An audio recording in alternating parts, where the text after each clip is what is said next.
네, 반갑습니다.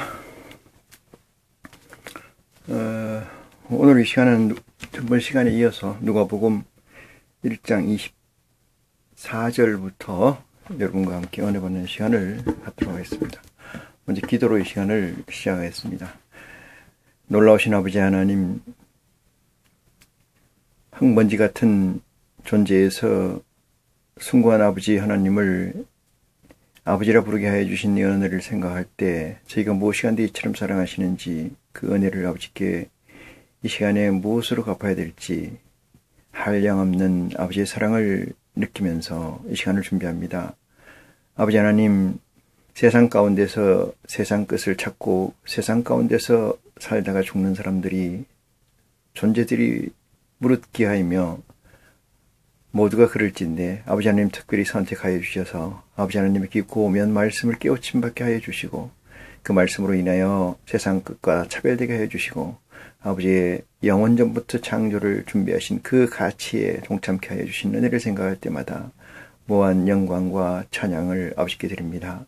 아버지, 이 시간 특별히 저와 함께 머리 숙인 심령들 아버지 하나님 기억하여 주셔서 저들이 아버지 하나님 바라고 원하는 유업을 온전히 이어받을 수 있도록 아버지 하나님 예수 그리스도의 재림 때에 함께 보좌에 앉을 수 있도록 은혜와 축복을 이 시간을 통해서 허락하여 주시옵소서. 아버지 하나님, 세상 끝을 구하는 것이 아니오니 그 세상 끝을 제하여 주시고 정결케 하여 주심으로 말미암아 아버지 것이 온전히 드러날 수 있는 축복된 시간이 이 시간을 통해서 저들에게 나타날 수 있도록 은혜를 베풀어 주시옵소서. 아버지 하나님, 처음 시간입니다. 끝까지 우리 아버지 홀로 영광 받으실 줄 저희가 믿사오며 우리 주 예수 그리스도 이름으로 기도합니다. 아멘. 네.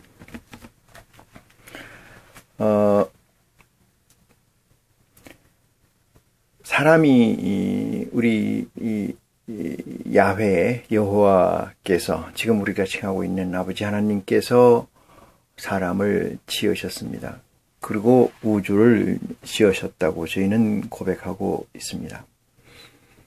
그럼에도 불구하고 이 사람은 전지전능자의 창조물이고 피조물임에도 불구하고 불완전하고 모순된 부분이 너무나 많은 것은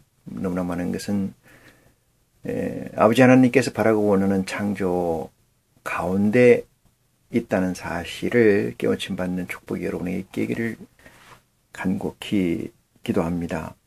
하나님 아버지께서 완성이 아니고 우리를 피조하시고 완성이 아니시고 그 창조 과정에 있다는 사실을 깨우침 받을 때 우리가 무엇을 해야 되고, 하나님 말씀은 내게 어떤 상관관계로 존재해야 되고 내재해야 되는 것에 관해서 지혜로 여러분이 하나님의 지혜를 터득하고 공유하는 이 시간이 됐으면 하는 바람을 간절히 바라봅니다. 전번 시간에 이어서 누가복음 1장 24절 이어보겠습니다. 이후에 그 아내 엘리사벳이 수태하고 5달 동안 숨어 있으며 가로되, 이렇게 적시되어 있습니다. 근데 5달 동안 이 숨어 있고 사울도 마찬가지고 모든 것들이 이렇게 되는 이유 중에 하나는 세상 끝과 다른 것을 이해시키기가 힘들기 때문에 강제하는 시간이고 강제하는 액션이다, 이렇게 이해해 주시면 좋겠고요. 25절, 주께서 나를 돌아보시는 날에 인간의 내 부끄러움을 없게 하시려고 그랬어요. 주께서 나를 돌아보시는 날에 인간의 내 부끄러움을 없게 하시려고, 이것은 뭐예요? 인간 인륜에 반하는 사건이 있었다, 이렇게 얘기를 할 수가 있어요. 이 부끄러움을 없게 하게 한다는 것은 그 위에 조금 전에 읽어드렸던 닷새 동안 숨어 있으며 있게 한다는 그 사실이 인간 인륜에 관한 부끄러움을 없게 하시려고 하는 이유에 있다. 그러면 무슨 얘기예요? 인륜, 인간의 율례에 관해서는 부끄러움이 내재해 있다, 이 사실을 반증할 수가 있습니다. 28절입니다. 27절, 다윗의 자손 요셉아, 요셉이라 하는 사람과 정혼한 처녀에게 이르니 그 처녀의 이름은 마리아라. 그에게 들어가 가로되 은혜를 받는 자여 평안할지어다 주께서 너희와 함께 하시도다 하니 이랬습니다. 이 평안이라는 것을 우리가 피스 이렇게 얘기를 합니다만 영어로 평안이라는 것은 채워짐이 넘치는 상태입니다. 그 충만이라고 우리는 또 얘기를 하기도 하는데 성령에 충만하는 것은 성령에 충만한다는 것은 세상 끝에서 부러움이 없는 것은 당연하지만은 그것을 갈구하는 건 아니고 하나님 성령적으로 하나님적으로 봤을 때도 부족함이 없는 상태를 우리는 충만이라고 합니다. 그래서 평화가 있는 상태는 이 충만입니다. 은혜가 충만, 하나님의 사랑이 충만. 이것은 내게서 차고 넘친다 이 뜻이에요. 나의 그릇에 차고 넘친다. 그래서 그때를 평화다 이렇게 얘기를 하는 거죠. 그래서 평안할지어다 이러면 다른 생각이 아무 생각이 없는 상태가 되는 거죠. 주께서 너와 함께 하시도다 하니 처녀가 그 말을 듣고 놀라 이런 인사가 어찌함인고 생각하며 이렇게 이야기를 합니다. 조금 전에 그 26절에 여섯째 달에 천사가 가브리엘의 하나님의 보내심을 받아서 갈릴리 나사렛이라는 동네에 가서 다윗의 자손 요셉이라는 사람과 정혼한 처녀에게 이르니 이랬어요. 처녀에게 이르니 아까 조금 전에 24장, 25장에 있었던 이야기는 엘리사벳에 관계된 얘기이고 지금은 다시 마리아에 관계된 얘기입니다. 그래서 마리아에 관계된 얘기 또한 아까 엘리사벳에 관계된 얘기인 것처럼 인간의 윤리에서는 불법함, 다시 말해서 온전하지 못한 사건, 부끄러움을 갖게 하는 일이 있었다. 이런 얘기를 인지해 주시고요. 26절에 나오는 것은 여섯째 달에 이랬어요. 여섯째 달에 뭐가 여섯째 달이냐 이렇게 이야기를 할 수 있는데 내용을 보면 가브리엘이 하나님의 보내심을 받들어 갈릴리 나사렛이란 동네에 가서 다윗의 자손 요셉이라 하는 사람과 정혼한 처녀에게 이런 거 보니까 여섯 달에 천사 가브리엘이니까 엘리사벳의 6달로 생각이 듭니다. 엘리사벳의 6달로. 그래서 처녀가 있는 정혼한 처녀에게 이르되 그 처녀의 이름은 마리아라. 그에게 들어가 가로되 은혜를 받은 자여 평안할지어다 주께서 너와 함께 하시도다 이렇게 얘기를 하죠. 하니 처녀가 그 말을 듣고 놀라 이런 인사가 어찌함인고 생각하며 이랬죠. 어떻게 평안할 수가 있느냐 이런 얘기의 반문이 내재되어 있다, 감춰져 있다 이렇게 생각할 수 있고 30절 천사가 일러 가라되 마리아여 무서워 말라 네가 하나님께 은혜를 얻었느니라 이렇게 얘기를 했어요. 하나님께 은혜를 얻었다는 거 아까 말씀드렸습니다만 충만이에요. 어떤 때 충만이냐 은혜의 상대는 은혜는 상대성이죠. 상대성으로밖에 볼 수가 없어요. 하나님이 충만이냐 은혜인지 마리아가 은혜인지 모르지만 은혜를 입었다 이렇게 얘기를 하고 32절 제가 큰 자가 되고 지극히 높으신 이의 아들이라 일컬을 것이요 주 하나님께서 그 조상 다윗의 위를 저에게 주시리라 이렇게 얘기를 했어요. 다윗의 위라는 것은 다윗의 자리의 뜻입니다만 다윗의 자리 그러니까 마태복음 1장 1절에 예수 그리스도의 세계라 하기 전에 아브라함과 다윗의 자손 이렇게 얘기를 하죠. 그래서 그 위를 잇는다. 이것은 반차를 쫓는다. 이런 얘기와 일맥상통하다. 이렇게 말씀을 드릴 수가 있어요. 33절 영원히 야곱의 집에 왕노로 타실 것이며 이랬어요. 그 나라가 무궁하리로다 했어요. 그 나라가 무궁하리로다. 그러니까 이 지금 어떤 주어는 얘기를 안 했습니다만은 지금 주어가 나오기 전에 하여튼 그 앞에 적두어로 이렇게 많은 얘기를 서술하고 있습니다. 34절 마리아가 천사에게 말하되 나는 사내를 알지 못하니 어찌 이 일이 있으리까 이렇게 정혼한 처녀이긴 하지만은 아직 사내하고 관계를 갖지 않은 사람인데 어찌 이 일이 있으리까 이렇게 이야기를 합니다.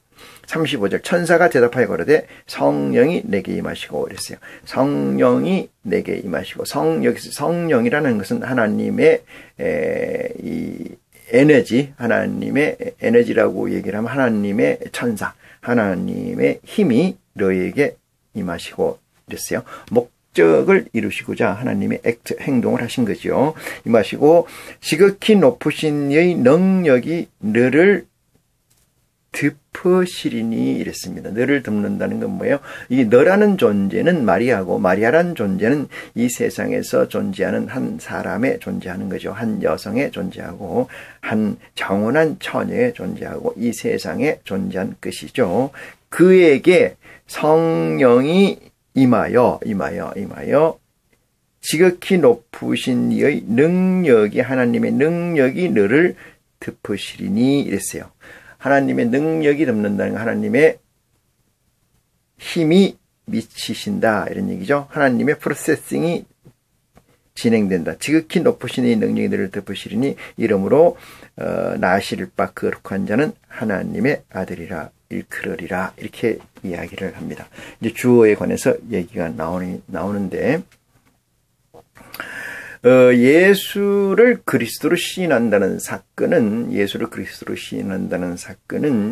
하나님이 구약에서 이 아담과 하와가 먹지 말라고 명한 선악을 알게 하는 과일의 과일을 먹음으로 인해서 순종하지 않았고 그것을 불순종이라고 얘기합니다만은 불순종을 했고 그로 인해서 하나님께서는 여호와께서는 아담과 하와를 비롯한 피조된 모든 존재에게 하나님과의 관계를 단절시키고 저주를 주는 율법을 모세를 통해서 주게 됩니다.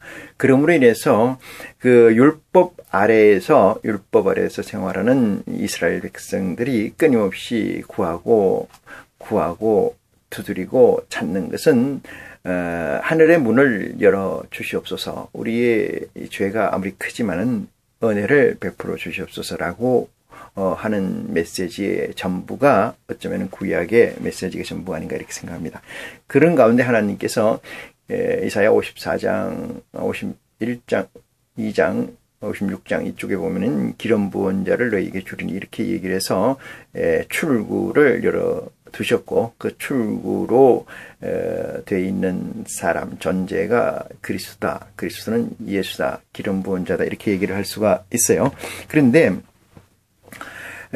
구약에서 이 세례자 요한까지의 있어오는 과정에서는 우리가 피조물이었기 때문에 조물주 여호와 야훼 이렇게 칭하는 칭호가 예수를 그리스도로 시인한 자에게는 하나님의 아들의 권세를 줬다. 이 얘기는 뭐냐면은 에덴의 회복의 전조다. 이렇게 말씀드릴 수가 있어요. 에덴의 회복의 전제.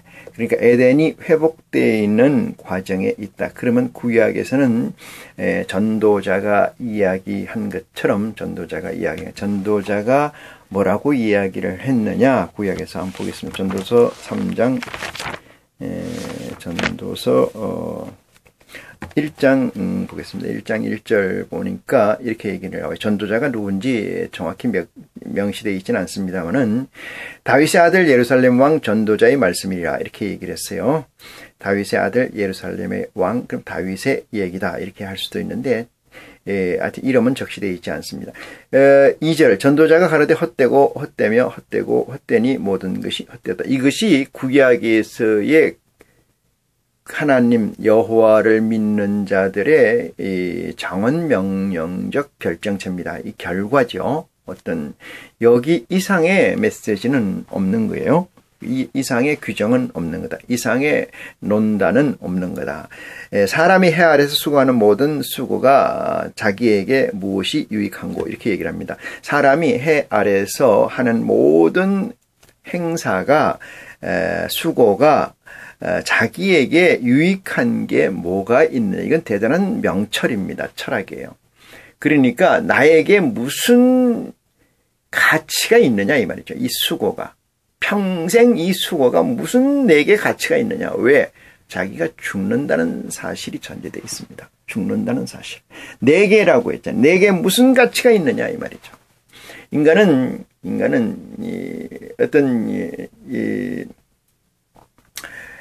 도킨스 이 생물학자의 얘기에 의하면은 자기 유전자를 보존하고 번식하기 위한, 그래서 그 유전자의 규정을 이기적 유전자라고 규정한 책이 베스트셀러가 된 적이 있습니다만은, 인간은 어떤 존재가 심어준 그 유전자를 번식하기 위해서, 전달하기 위해서 존재하는 것이라고 정의한 사람이 도킨스인데, 저는 그게 동의하지 않습니다만은, 어쨌든 이 사람이, 전도서 1장 2절이죠. 사람이 해 아래에서 수고하는 모든 수고가 자기에게 무엇이 유익한가, 이렇게 얘기를 해요.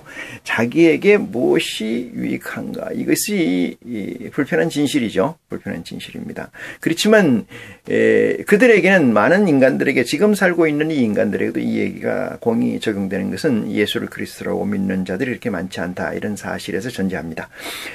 한 세대는 가고 한 세대는 오되 땅은 영원히 있도다, 이런 얘기죠. 한 세대는 오고 가고 하지만은 땅은 영원히 있도다, 이랬어요. 해는 떴다가 지며 그 떴던 곳으로 빨리 돌아가고, 바람은 남으로 불다가 북으로 돌이키며 이리 돌며 저리 돌아 돌던 곳으로 돌아가고, 모든 강물은 다 바다로 흐르되 바다를 채우지 못하며 어느 곳으로 흐르든지 그리로 연하여 흐르느니라.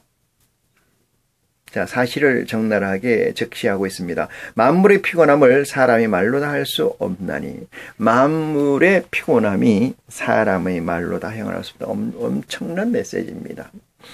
이 시대에 이런 걸 알고 사는 사람이 있을까, 이런 생각을 해봐요. 이런 걸 안다면은 뭐 염세주의나 또는 무정부주의나 뭐 이쪽으로 빠질 수도 있기도 하기도 합니다만은, 어쨌든 자아성찰에서 동물과 다른, 이 일반 사회성 동물하고 다른 진사회성 동물, 또는 정말로 이 사회적 동물, 만물의 영장에 반열에 있는 인간이 이런 생각이 그걸 한 번도 하지 않고 살고 죽는다는 것은 대단히 모순된 일이다. 왜? 인간이라는 이름의 명제에서 비춰보면 그렇다, 이렇게 말씀을 드릴 수가 있어요. 그래서 만물의 피곤함을 사람이 말로 다 할 수 없나니, 눈은 눈을 보아도 족함이 없고 귀는 들어도 차지 아니하는도다, 이렇게 얘기했어요.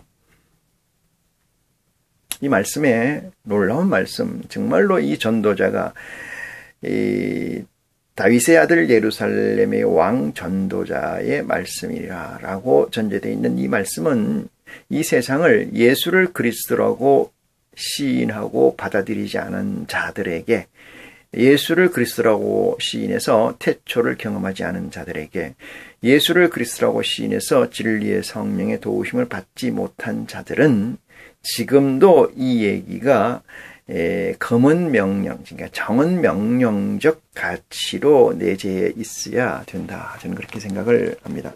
물론 이 세상은 모두가 같이 가는 건 아니에요. 모두가 같이 가는 것처럼 보이지만은 아주 소수가 끌고 가는, 모두 전체가 이 세상이다, 이렇게 말씀을 드릴 수가 있습니다. 9절 봅니다. 이미 있던 것이 후에 다시 있겠고, 이렇죠. 이미 있던 것이 다시 후에 있겠고, 이것은 불가에서는 이것을 윤회라고 얘기를 합니다만은, 하나님 시각에서 봤을 때는 그것은 솔직히 우리는 이렇게 고백해야 돼요. 낳고 죽음의 피곤함이 얼마나 쌓이고 있는가, 이렇게 생각해야지, 윤회를 한다는 등 자꾸 그런 얘기를 하는 것은 또 하나의 헤게몬이고 또 하나의 미혹이다, 이렇게 말씀을 드릴 수가 있어요. 이미 한 일을 후에 다시 할지라도 헤아리는 새 것이 없나니, 이랬어요. 이미 한 일을 다시 후에 하는 것이 이렇게 예정된 그들의 일이겠습니다만, 새 것이 없다. 아무리 너희가 다시 한다고 하더라도 새 것이 나타나는 것이 없다, 이렇게 이야기를 합니다.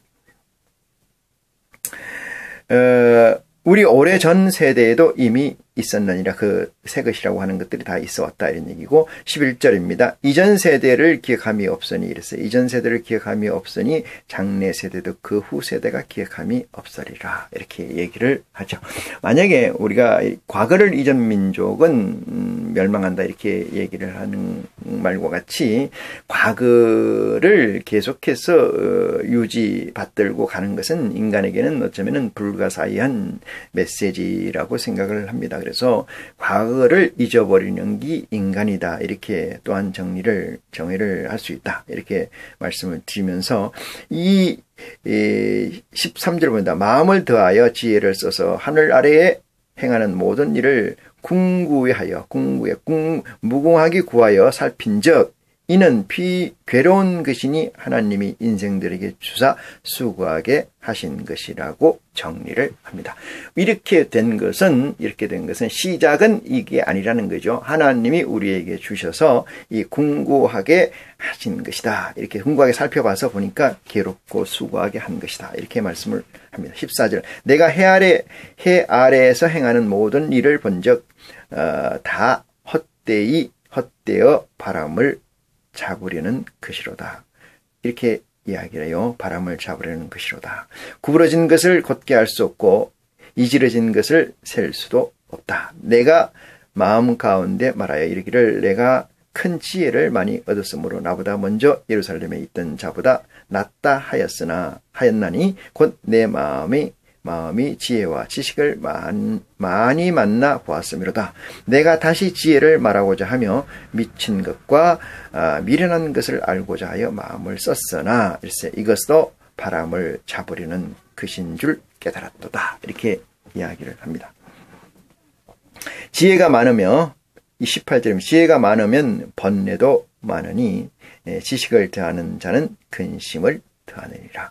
이것이 전도자가 써놓은 결정적 결정문이에요. 인간이 뭐라는 거, 이 세상에서 하늘 아래에서 하나님과 피조된 존재가 있고 피조의 조물이 있다고 치면은 그 관계 설정에서 하나님에게 닿을 수 없는 전지전능자에게 닿을 수 없는 아주 힘든 상황을 인생을 적나라하게 적시해놨다. 아까도 말씀드렸습니다만 하나님을 알지 못하는 자들에게는 이런 메시지가 지금도 유효하고 지금도 금은 명령적, 정은 명령적 가치로 내재해 있는 지혜가 있었으면 좋겠다 이 생각을 합니다. 그래서 오늘 본문처럼 구하고 궁구하고 열심히 무한의 연구를 해봤자 의미 없는 그 답답함, 헛됨을 깨기 위한 하나님의 은혜, 하나님의 보혜가 지금 이루어지기 위해서 마리아를 통해서 강제하고 있다. 그래서 강제라는 것은 인륜에 관해서 강제입니다. 인간 세상에서 관해 강제. 왜? 하늘의 차원과 이 세상의 차원은 완전히 다르기 때문에 하늘의 차원을 이 세상에서 내리고자 한다면은, 이 세상에서 구현하고자 한다면은 순리가 아닌 억지, 강제로 할 수밖에 없다. 구현하고자. 왜? 차원이 다르기 때문에 그렇다. 그래서 그게 한 사건이 엘리사벳이 요한의 잉태요. 또 한 사건은 마리아의 예수의 잉태다. 이 사건을 통괄적으로 전체적으로 한번 마음에 그려주시고 지금 다시 32절을 봅니다. 제가 큰 자가 되고 지극히 높으신 이의 아들이라 일컬을 것이요 주 하나님께서 그 조상 다윗의 위를 저게 주시느니라. 이렇게 했어요. 33절 영원히 야곱의 집이 왕노로 하실 것이며 그 나라가 무궁하리로다. 이렇게 무궁이라는 건 끝이 없다. 이렇게 얘기죠.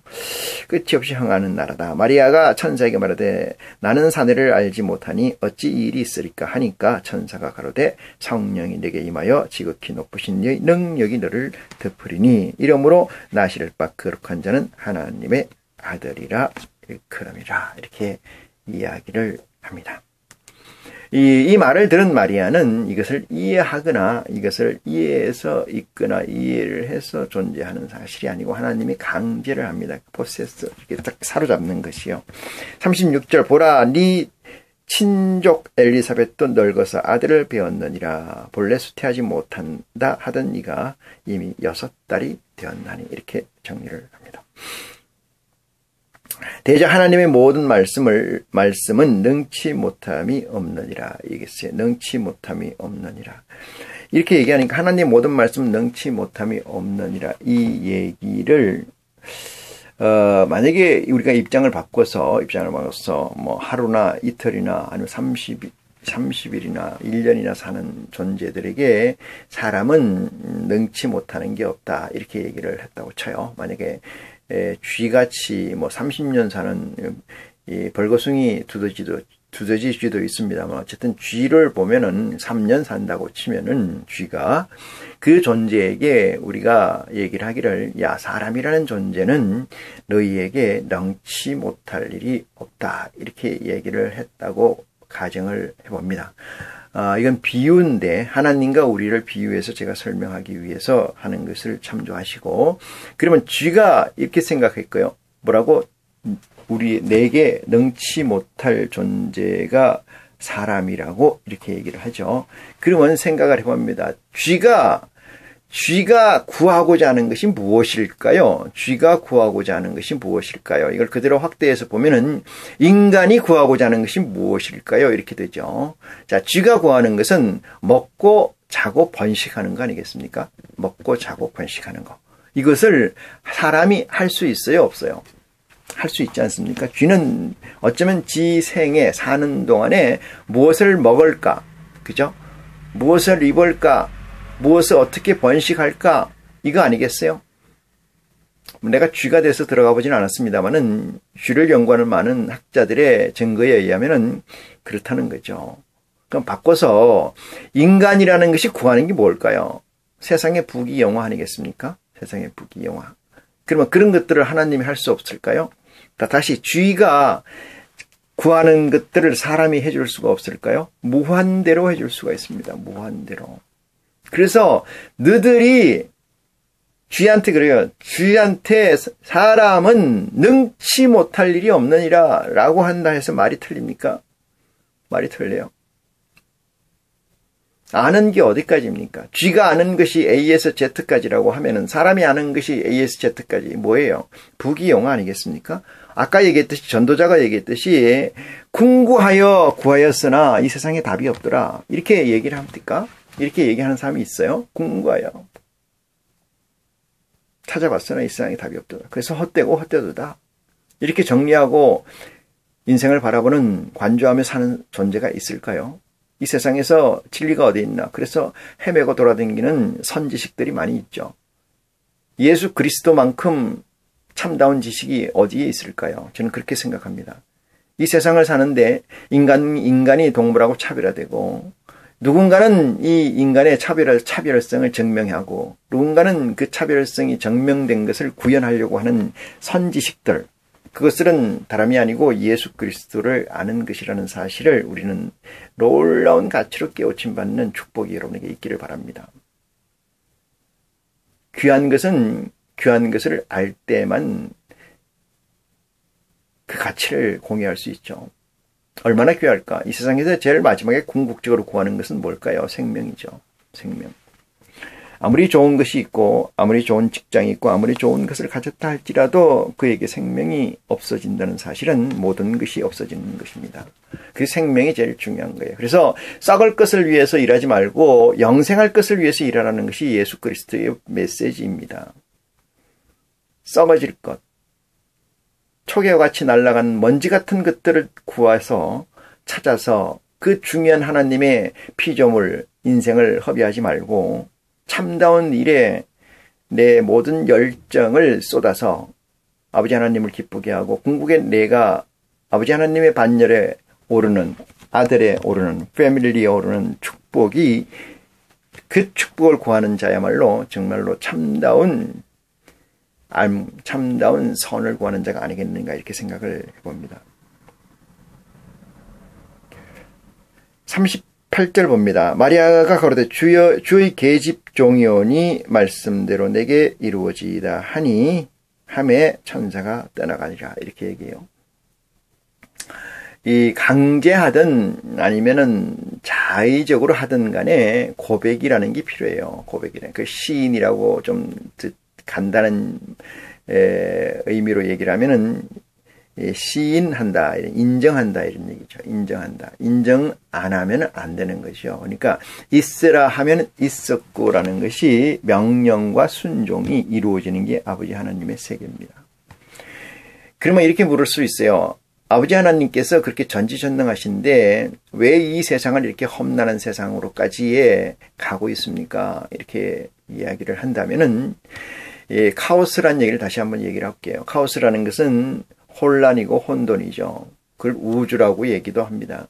근데 카오스라는 것은 정리된 결과로 프로그램화된 혼돈을 얘기를 해요. 그러니까 얘기를 장듭니다마는 산모가 고통을 받는 그 순간만 보면은 고함을 지르고 비명을 지르고 아파서 죽는다고 나 죽겠다고 고함을 치는 그 현상만 볼 때는 정말로 이 삶은 이 마귀 같은 삶이고 이 세상은 정말로 비참한 삶이구나 이렇게 생각할 수 있죠.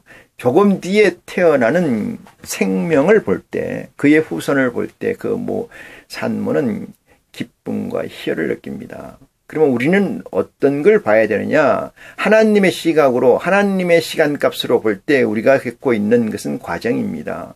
하나님의 시간과 우리의 시간이 같지 않죠. 하나님의 존재와 우리의 존재가 같지가 않습니다. 왜 같지 않을까요? 이 몸뚱아리가 같지 않다는 거고, 이 영이 크지 않아서 같지 않다는 거예요. 같아져야 된다는 거죠. 그래서 느끼는 감도가 다르다 이런 얘기입니다. 산모가 느끼는 고통을 보고 하나님이 왜 전지전능한데 지금까지 이 일을 도모하지 못하십니까? 라고 묻는 것은 네 생각이죠. 우리 생각이죠. 하나님은 그렇게 생각하지 않으십니다.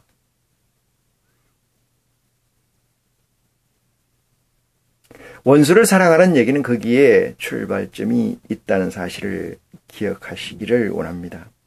39절입니다. 이때 마리아가 일어나 빨리 산중에 가서 유대 한 동네에 이르러 사가랴의 집에 들어가 엘리사벳에게 문안하니 엘리사벳이 마리아의 문안을 들으매 아이가 복중에 뛰노는지라 엘리사벳이 성령의 충만함을 입어 큰 소리로 불러 가로되 여자 중에 네가 복이 있으며 네 태중의 아이도 복이 있도다. 내 주인의 모친이 내게 나오니 이 어찌된 일인고 이렇게 얘기를 합니다. 네 주인의 모친, 그러니까 예수가 요한의 그렇죠. 주인이라는 거죠. 주인. 그의 모친이 내게 나오니 이게 어찌된 일인가 이렇게 반문을 합니다. 44절 보라 네 문안하는 소리가 내 귀에 들릴 때 아이가 내 복중에서 기쁨으로 뛰놀았도다 이렇게 정리하고 있습니다. 45절입니다. 믿은 여자에게 복이 있도다. 주께서 그에게 하신 말씀이 반드시 이루리라. 마리아가 가로되 내 영혼이 주를 찬양하며 이랬습니다. 내 영혼이 주를 찬양하며 잘 보시기 바랍니다. 내 영혼이라는 내 영혼이라는 말 속에 이 디테일을 잘 보셔야 된다 이런 얘기죠. 내 영혼 그 육체는 없어요. 육체는 종속의 개념이지 그것이 주인의 개념, 즉 상수가 아닙니다. 인간이라 사람이라는 존재에서 육체는 상수가 아니고 변수이죠. 변수. 그러니까 그 안에 뭐가 담긴냐에 따라서 그 그릇이 디스플레이 되어야 되는데 지금 현재 인간들은 그것을 바꾸고 있죠. 바꾸고 있어요. 그래서 그릇을 다듬어서 영을 가리는 거죠. 그걸 페인트라고 합니다만은 화장의 시작이겠습니다만은 어쨌든 이 영은 이 육체의 주인이다, 상수다 이렇게 얘기를 드릴 수가 있어요. 육체는 변수다 이렇게 얘기를 드립니다. 그래서 예수님께서 무익한 게 육체다 이렇게 적극적 표현을 한 곳이 있습니다만은 마리아가 내 영혼이 주를 찬양하며 이래서 이 육체에 관계된 건 없어요. 육체가 없다는 거죠. 그러니까 내 영혼이 주를 찬양하는 순간 내 육체는 환하게 빛을 발하는 거죠. 그걸 빛을 발하는 거예요. 47절 내 마음이 하나님 내 구주를 기뻐하였으니 썸은 그 계집종의 비천함을 돌아보셨습니다. 보라 이제 후로는 만세에 나를 복이 있다 일컬이로다 이렇게 이야기를 합니다. 그래서 어떤 생각이 듭니까? 복이라는 것이 어떤 개념을 개념으로 쓰여 있는 건지에 관해서 생각을 좀 해보셔야 됩니다. 우리가 찾고 구하는 것이 맨날 돈이고 세상의 안위와 복락을 찾는 거다 보니까 복 또한 그렇게 이퀄되어 있는데 그렇지 않습니다. 하나님의 세상, 다시 말해서 예수 그리스도의 세계와 이 세상의 세계는 다르다, 이렇게 말씀을 드릴 수 있어요. 더 적극적 표현을 한다면 모세의 세계와 예수 그리스도의 세계는 하늘과 땅 차이로 다르다, 이렇게 말씀을 드릴 수가 있습니다. 49절입니다. 능하신 네가 큰 일을 내게 행하셨으니 그 이름이 거룩하시며 국률하심이 두려워하는 자에게 대대로 이르는도다. 그의 팔로 힘을 보이사 마음의 생각이 교만한 자들을 흩으셨고 했어요. 마음의 생각이 교만한 자들을 흩으셨고 권세 있는 자를 그 위에서 내리시셨으며 권세 있는 자를 그 위 자리에서 끌어내렸으며 비천한 자를 높이셨고 줄이는 자를 좋은 것으로 배불리셨으며 부자는 공수 그 헛되인 걸 보내셨으니 그 종 이스라엘을 도우사 긍휼히 여기시고 기억하시되 우리 조상에게 말씀하신 것과 같이 아브라함과 및 그 자손에게 영원히 하시리로다 하니라. 이 얘기가 무슨 얘기냐면 구약과 모세의 세계와 차별화되는 증거들을 나열한 거예요. 누구 때문에? 마리아의 태중에 생성된 예수 그리스도로 말미암아. 그 얘기입니다. 그 내용을 잘 씌어져 있어요. 그래서 긍휼하심이 두려워하는 자에게 대대로 이르는도다 이랬어요. 긍휼하심이 두려워하는. 구약에는 전체가 두려움이에요. 하나님 여호와를 앙망 바라본다는 것 자체가 두려움이에요. 왜? 그는 창조주고 우리는 피조물의 존재이기 때문에. 그는 왕이고 우리는 백성이기 때문에 그렇습니다. 백성이 감히 왕 앞에 머리를 숙여야지 빳빳이 들지를 못하죠. 내 생사 여탈권을 지신 분이 전체주의에서 왕이잖아요. 여기는 그보다 더 심합니다. 창조주예요. 창조주. 야훼 하나님입니다. 여호와 하나님이에요. 그런데 어떻게 두려움이 없겠어요? 생사 여탈권을 졌는데. 지금 마리아로부터 씨앗이 심겨져 있어 이 시작될 새로운 놀라운 세계는 여기 지금까지 있었던 세계와 정반대되는 개념의 세계입니다.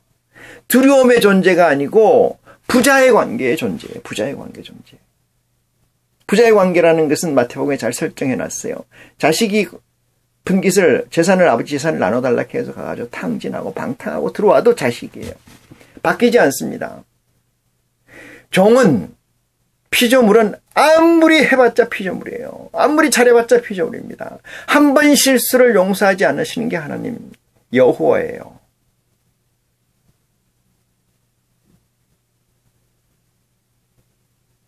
모세가 느보산에서 죽은 이유는 자기 꼬라지 한 번 냈는데 가는 거잖아요. 용서는 하는 게 없습니다. 왜? 여러분은 안 그랬겠어요? 여러분이 창조주고 피조물들이 여러분에게 대드는 일이란지 여러분의 못마땅한 일이 있으면 그들을 인성이나 그들을 격을 가지고 대합니까?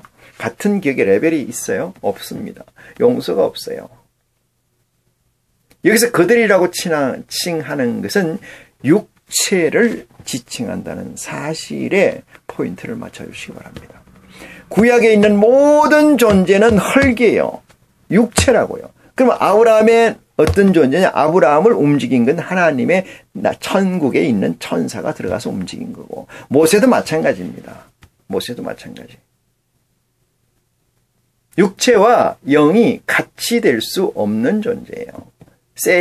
이퀄이 될 수 없는 존재. 근데 예수를 그리스도로 시인한 자에게는 그것이 같이 되게 될 수 있는 능력을, 권리를, 고난을 보여했다는 사실에서 예수를 그리스도로 시인하는 이들의 축복이 얼마나 큰지 가히 짐작할 수조차 없어요.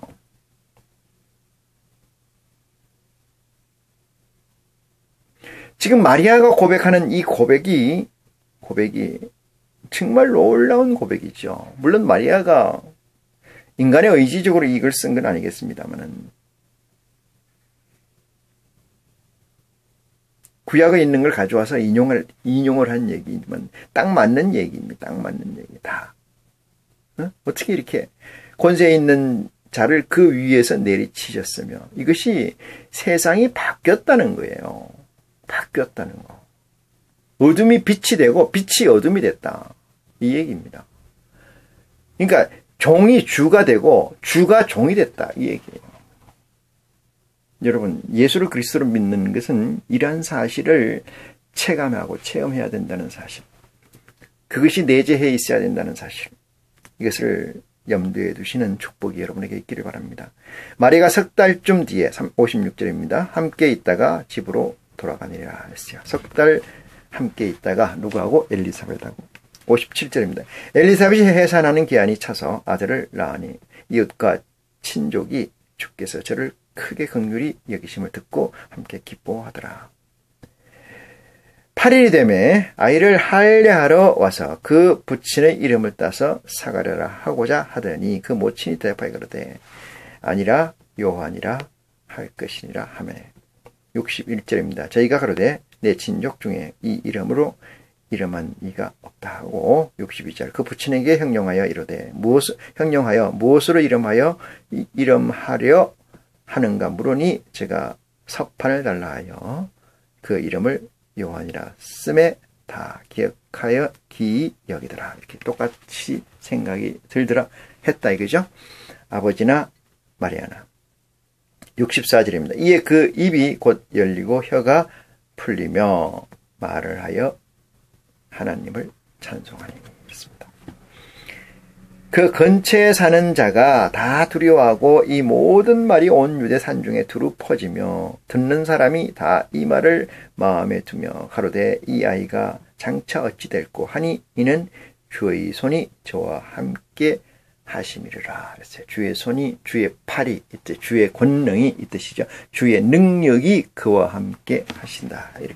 이렇게 적시되어 있습니다. 67절입니다. 그 부친 사가랴가 성령의 충만함을 입어 예언하여 가로되 그랬어요. 사가랴는 누구예요?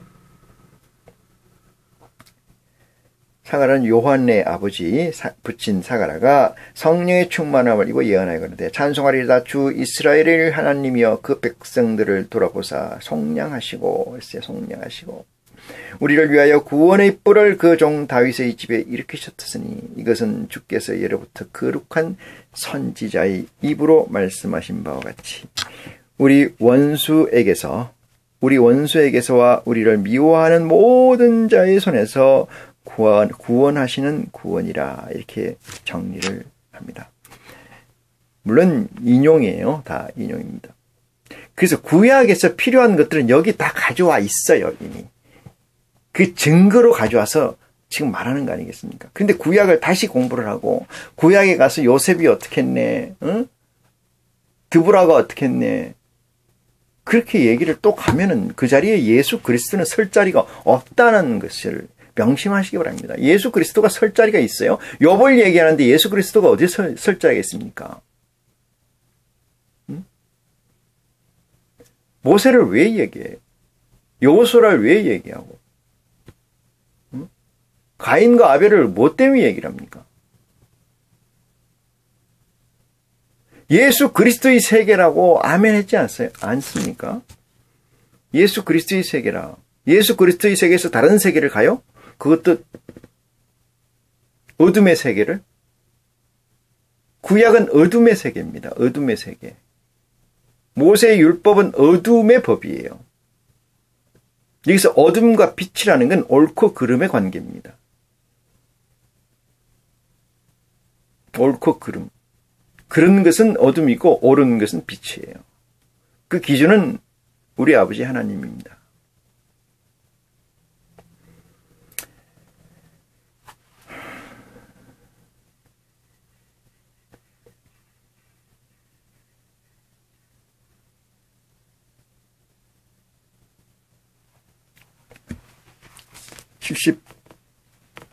(72절) 봅니다. 다시 봅니다. 우리 조상을 긍휼히 여기시며 그 거룩한 언약을 기억하셨으니 그 언약 얘기가 나오지 않습니까? 곧 우리 약속이라는 거죠. 우리 조상 아브라함에게 맹세하여 하신 맹세라.